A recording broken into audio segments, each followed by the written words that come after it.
Astro sign channel வாயிலாக உலகெங்கும் வாழ்ந்து கொண்டிருக்கும் சகோதர சகோதரிகளுக்கு அன்பார்ந்த வணக்கங்கள் மற்றும் வாழ்த்துக்கள்.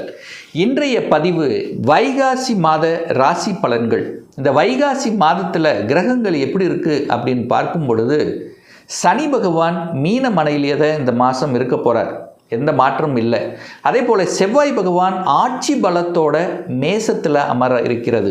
இந்த ராகு கேது எந்த மாற்றம் இல்லை. கேது பகவான் சிம்மத்திலும் ராகு கும்பத்திலும் அமர்ந்திருக்காங்க.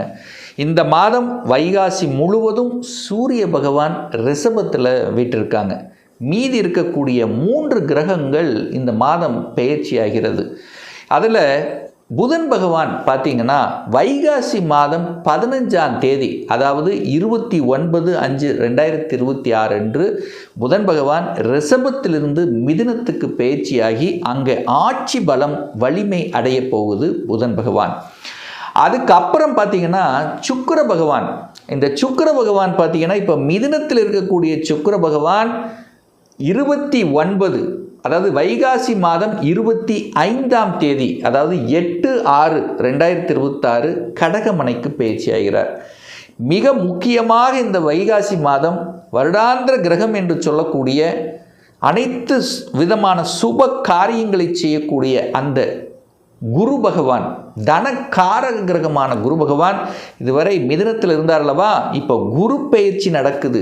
எப்போ சார் அப்படின்னா வைகாசி மாதம் 19ஆம் தேதி 2/6/2026 அன்று குரு பகவான் கடகத்துக்கு பயிற்சியாகி உச்ச பலத்தோடு இருந்து பலனை கொடுக்க போகிறது. அப்போது இந்த கிரக அமைப்புகளை வைத்துக்கொண்டு இந்த வைகாசி மாதம் என்ன பலன், எப்படி இருக்க போகுது, எதை செய்யலாம், எதை செய்யக்கூடாது, என்ன மாதிரியான தெய்வ வழிபாடு உகந்தது என்பதை பற்றி இந்த பதிவில் நம்ம டீட்டெயிலாக பார்க்க போகிறோம். அதற்கு முன்னால் நம்முடைய சேனலில் நீங்கள் ஃபஸ்ட்டு டைம் பார்ப்பவர்கள் என்றால் மறக்காமல் சப்ஸ்கிரைப் பண்ணிக்கிங்க. கடகராசி என்பர்களே, வைகாசி மாதம் எப்படி இருக்க போகுது? அதாவது வைகாசி மாதத்திலிருந்து பார்த்தீங்கன்னா கடகத்துக்கு ஒரு ஏறுமுகம் தான். கடந்த ஒரு வருடமாகவே ஒரு மாதிரியான ஒரு எண்ண ஓட்டங்கள், நான் நினச்சது செய்யலை அப்படிங்கிற ஒரு கஷ்டத்தை அனுபவித்து கொண்டிருக்கக்கூடிய கடகத்துக்கு இனிமேல் ஏறுமுகம்தான். இந்த வைகாசி மாதத்திலிருந்து நல்ல பல மாற்றங்களை உணரக்கூடிய ஒரு காலகட்டமாக அமைகிறது. ஏன்னா இந்த குரு பயிற்சி நடக்குது. குரு இதுவரைக்கும் விரயஸ்தானத்தில் இருந்தார், பாக்யாதிபதி விரயஸ்தானத்தில் இருந்தார். ஒரு நல்ல பாக்கியமே உங்களுக்கு கிடைக்கல அப்படின்னு சொல்லுவேன்.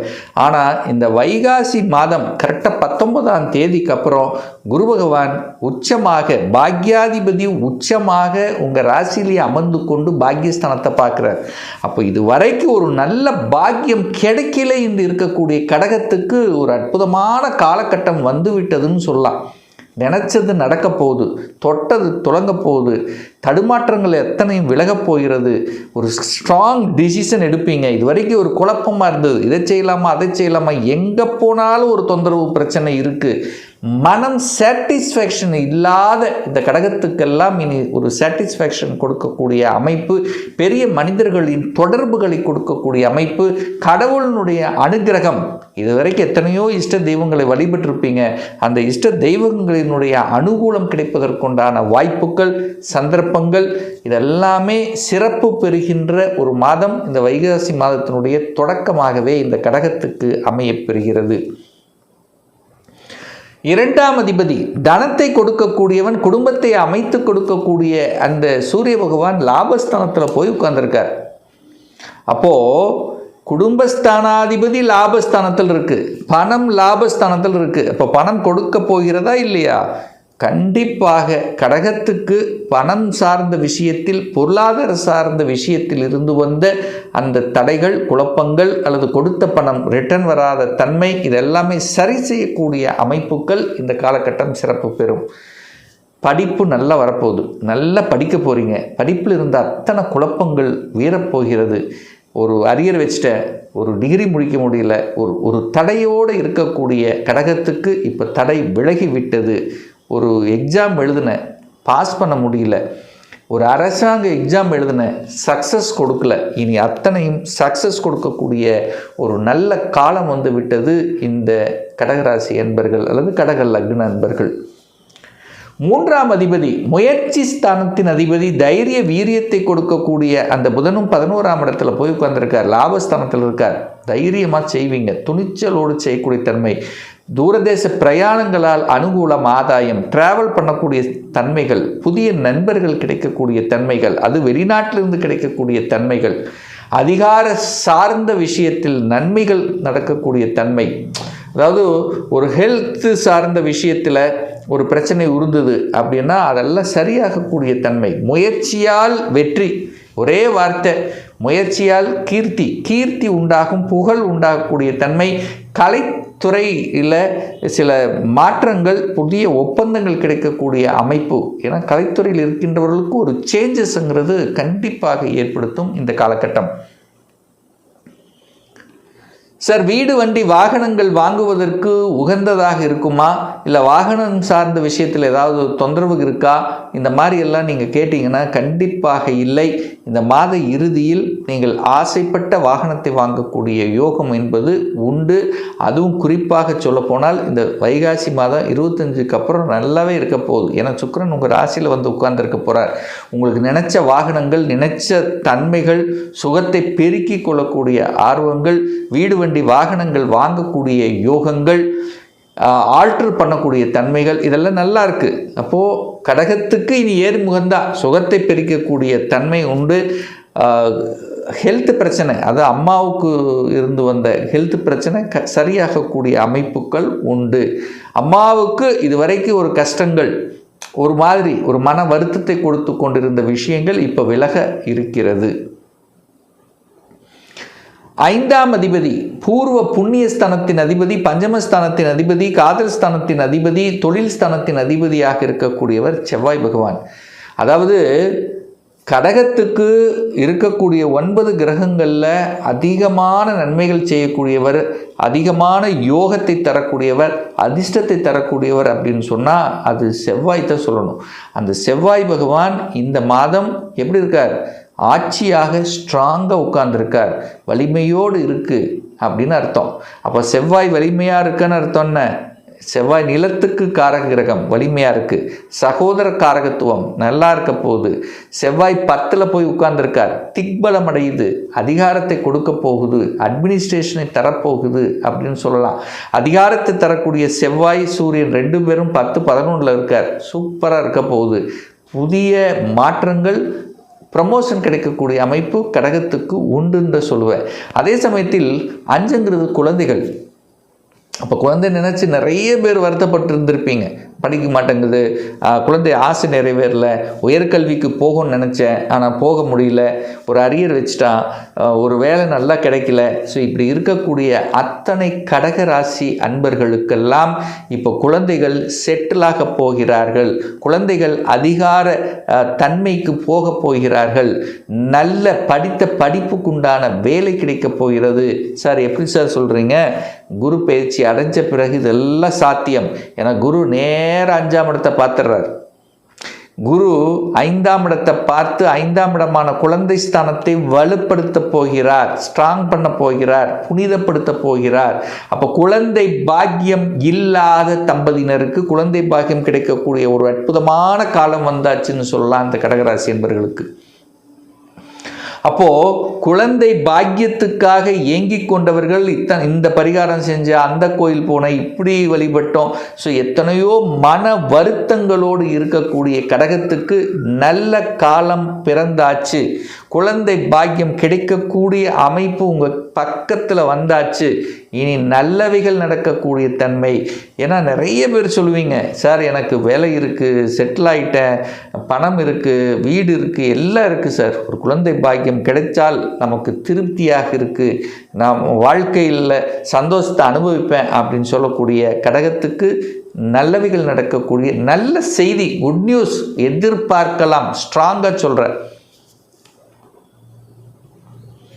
திருமணம் சுப காரியங்கள் கடந்த ஒரு வருடங்களாகவே குரு பார்த்திங்கன்னா 12ல் போய் மறைஞ்சிட்டார். குரு பலன் இல்லையே, கடகத்துக்கு நடக்கலையே, திருமண பாக்கியம் சரியாக சூட் ஆகலையே, அப்படி நடந்திருந்தாலும் ஏதோ ஒரு வகையில் கருத்து வேறுபாடு அல்லது கணவன் ஒரு சைடு மனைவி ஒரு சைடு ஏதோ ஒரு வகையில் மனம் சார்ந்த விஷயத்தில் சில தொந்தரவுகள் கொடுத்து கொண்டிருந்த கடகராசி என்பவர்களுக்கு இப்போ கணவனாக இருந்தாலும் மனைவியாக இருந்தாலும் ஒரு அந்யோன்யத்தை கொடுக்கக்கூடிய அமைப்பு பரிபூர்ணமாக வந்து விட்டது இந்த வைகாசி மாதத்திலிருந்து.